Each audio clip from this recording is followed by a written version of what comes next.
Russia and Ukraine's war is raging on. This morning, drone strikes rained on both Moscow and Kiev, coming as an aerial assault on Ukraine's capital left at least one person dead. But as the war increasingly heats up, elites are saying the quiet part out loud. Here's USAID Director Samantha Powers displaying her dismay at the unprecedented amount of aid the U.S. is sending to Ukraine. Let's watch. One of the things that Congress has given USAID since this full-scale invasion began is an unprecedented amount of money in direct budget support, which sounds kind of obvious. Of course, we would do that. We want to stand with Ukraine, but it's totally unprecedented, this kind of scale of investment. And we're talking along the lines of about $15 billion in a sense, cash to the Ukrainian government, which was famously corrupt, you know, in past years and still has work, as you noted, to do on corruption today. I don't know if we could have gotten that money out of Congress if not for DIA. Because what DIA allows us to do is that direct budget support goes, yes, to the Ukrainian government, but then it goes to pay teachers, to pay healthcare workers, to pay first responders. And there's a digital trail. It's not, you know, some official deciding this or that. It actually is going directly into the bank accounts in a manner that just, it would have been untraceable in a prior regime. Editor of the Grayzone News, Max Blumenthal, is here to weigh in. Welcome, Max. Good to see you both.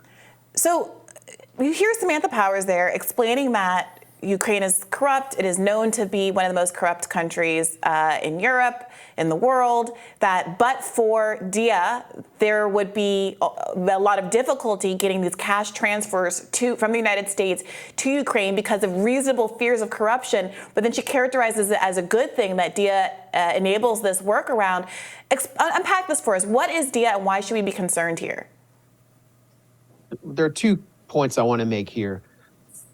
First is that Samantha Power is talking about aid directly from the American taxpayer to pay for Ukrainian teachers, healthcare workers, and public workers. That's after Joe Biden had denied paying for Ukrainian pensions. And this is all taking place as inflation hits the American worker. And you recently saw teachers in the LA United School District strike so they could have better wages. But meanwhile, billions are being paid directly through a shady experimental app to Ukrainian teachers. So how will this affect the American voting population to hear that their money is being stripped out of their pockets to pay Ukrainian salaries?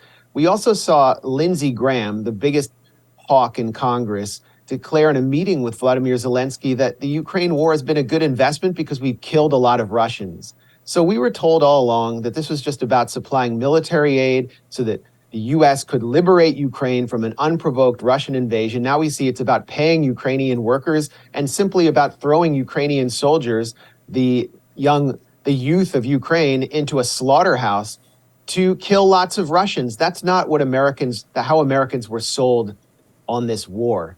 And just on that app, really quickly, what I witnessed at this event, overseen by USAID Director Samantha Power, was straight up war profiteering, using the ravages of Ukraine to devise a so-called state in a smartphone that provides digital ID and government services electronically to Ukrainians, and then using that to Ukraine as a laboratory to export that to other countries where citizens have very little power, such as Zambia and Colombia and Zanzibar. That's another purpose of this war. Laboratory Ukraine. Let's play an encounter that you had, Max, with Ukraine's ambassador to the U.S., Oksana Markarova. Let's watch this. This event was about profiting off of war, turning Ukraine into a laboratory, the ruins of Ukraine into a laboratory for the fourth industrial revolution. You're absolutely getting wrong. Ukrainians all in a digital. Now, you're not interested in the answer? Please. And can you tell me why my colleague Anya Parnell is on a kill list maintained by your government? Your Interior Ministry maintains a kill list of journalists, and my partner here, Anya Parnell, is on it. Unlike in Ukraine, you can't kill and ban your opposition here. Our Nazis actually have to hide behind the government, not serve in the government. Looks like you were having a really enjoyable evening. What was going on there, Max? Well, me and my very close colleague at the Grayzone, Anya Parampil, were trying to be the two only reporters at this event because there were not any reporters asking any critical questions. Kara Swisher, who probably was paid a handsome fee, was on stage conducting softball interviews with people who are directly engaged in a war, in a hot war. And so I questioned the Ukrainian ambassador to DC about this event being an exercise in war profiteering, number one. And then I wanted to ask her about the inclusion of Anya and my colleague Aaron Mate, as well as recently added nightclub comedian Jimmy Dore to the Ukrainian government's kill list. This is a kill list known as Mirotvorets, or Peacemaker, that has seen hundreds and hundreds of Ukrainian citizens, Russians, even children, and American citizens, including everyone from Henry Kissinger to Roger Waters, placed on a kind of blacklist. And several of the people who've appeared on this list, including the Ukrainian journalist Oles Buzina, have been assassinated by death squads in the streets of Ukraine. Daria Dugina, the daughter of the Russian nationalist philosopher, was killed in a car bomb by Ukrainian intelligence services outside Moscow.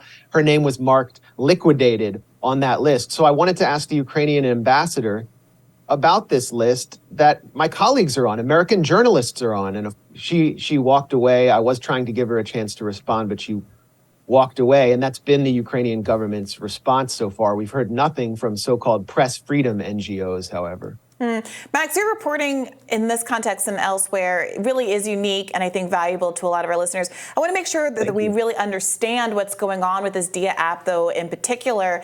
I'm reading at The Guardian that it's an app that's installed on 70% of all smartphones. I know that you did a Twitter thread yesterday that got a lot of traction that explained some of the surveillance implications of this app being so widely installed. What is it supposed to do? What is the stated goal of the app? And what are your concerns about what it might ultimately be used for? Well, just imagine as an American citizen or a citizen of any purported liberal democracy in the West, if you're watching this right now, if your entire state, your interaction with government took place in a smartphone, you're literally living in a digital prison. And imagine that your state is using central bank digital currency and can cut off funds to you, as we saw the Canadian government do against supporters of the Canadian truckers protesting vaccine mandates in Ottawa. This app is for export. It's using Ukraine as a laboratory to accelerate this process. And so far in Ukraine, it's been used to do everything from paying incentives to get people to take the jab, to having them register their vaccination status, to having them apply for reconstruction of their homes damaged in the war, to being able to report on their neighbors who they suspect of being Russian collaborators. And we've seen video after video of accused Russian collaborators who are Ukrainian citizens be killed and thrown in ditches by neo-Nazi forces attached to the Ukrainian military. This was advertised at this event, overseen by the USAID director, that it's a snitching app. So I find that highly disturbing. It's an app being tested in a country where the entire political opposition has been banned, where all opposition media has been banned, and where politicians, activists, and average citizens are being arrested, disappeared, and even killed for having a different opinion. And just to steelman this a little bit, some people might say, well, any new emerging technology can be used to do all the bad things that we can currently do under an existing technology. If you want to snitch, you can call, you can email, you can inform on your colleagues or friends. People do that already. And that as long as alternative modes of payment, cash, credit cards, et cetera, or alternative modes of filing your taxes, which is something that you can do on this app, alternative modes that are pre-existing continue to exist, that there are upsides to having apps like these because of convenience, and that the downsides are not endemic to the app itself. What do you say to people who might think of this as just another kind of panic around a new technology, the likes of which we've seen since the invention of fire? Well, I guess they didn't live through the pandemic, where a large slice of society was temporarily frozen out of public participation through the paper vaccine passport, which if digitized would simply make it impossible for them to travel. That was all being tested in Eastern Europe, the digital vaccine passport, digital ID. But we also have to consider geolocation. I highly doubt that the DIA app is just being used to allow the good guys in Ukraine to snitch on the bad guys. It could also be used to track young men who do not want to be conscripted and sent to the front lines to die in a slaughterhouse like Bakhmut. And we've seen video after video filmed by average Ukrainians of men of military age being rounded up and thrown into vans by military police to be taken to the front to fight and die. So essentially, what you're looking at, if your entire interaction with your government and with society takes place through a smartphone, when your government is using central bank digital currency, not blockchain, you are living in a digital prison. You know, it's interesting in that you allude to the corruption and the experimentation going on in Europe, and even in that clip we played of Samantha Power, she does nod to, well, Ukraine was a corrupt government. It didn't stop suddenly being corrupt, even though we're giving it all this money. Why does that prompt no self-reflection among U.S. officials, elites, the people who still support what's going on in Ukraine and supported Afghanistan, Iraq, Libya, all down the line, that, these are corrupt governments, they get our money, and then we end up empowering sometimes groups that we don't have control over. Sometimes people end up with weapons that we didn't want them to get. And there's no, oops, I guess we'll just do it again. It's amazing. Samantha Power was sitting right next to Mikhailo Fedorov, who is the first head of the Ministry of Digital Transformation, which was created by Zelensky in 2019 to advance this Davos-centric fourth industrial revolution. Fedorov presided over Ukraine's partnership with FTX, Sam Bankman-Fried's CryptoCon, and $60 million at least flowed from FTX investors into Ukraine through the Ministry of Digital Transformation, and we have no idea where that money went. FTX investors looks like they were hosed and it was laundered in Ukraine. I mean, who knows where it went? But Samantha Power sitting there saying, well, we were able to get $15 billion out of Congress through this app presided over by the same ministry that partnered with FTX. And we know that it's going to the right places and the right people because it leaves a digital footprint. Where can we see the digital footprint of our tax dollars? We can't. Yeah, and I'm curious, Max, I know that a lot of this framing that I've engaged in as well is that it's particularly unethical given the domestic problems that America is facing, homelessness crisis, crime, lack of medical care, et cetera, that so much money is being very easily spent, it seems, abroad. But I wonder sometimes when people are making these arguments, it does strike me that there is a lack of an appetite for domestic spending on both sides of the aisle, and we're seeing that a little bit in these debt ceiling negotiations.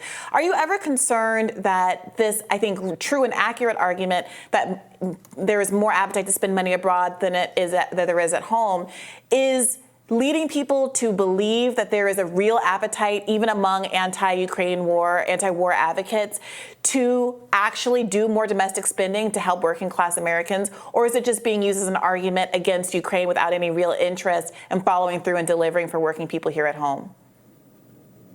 I mean, just look at the debt negotiations and how the military budget was this sacred cow that could not be touched, and how little pressure the Democrats, including the progressive Democrats, put on the Republicans to start stripping away at this now close to $900 billion military budget. Actually, Winslow Wheeler, former head of the Government Accountability Office under George H.W. Bush, tabulates it at $1.5 trillion. That's if you include inflation and veterans benefits.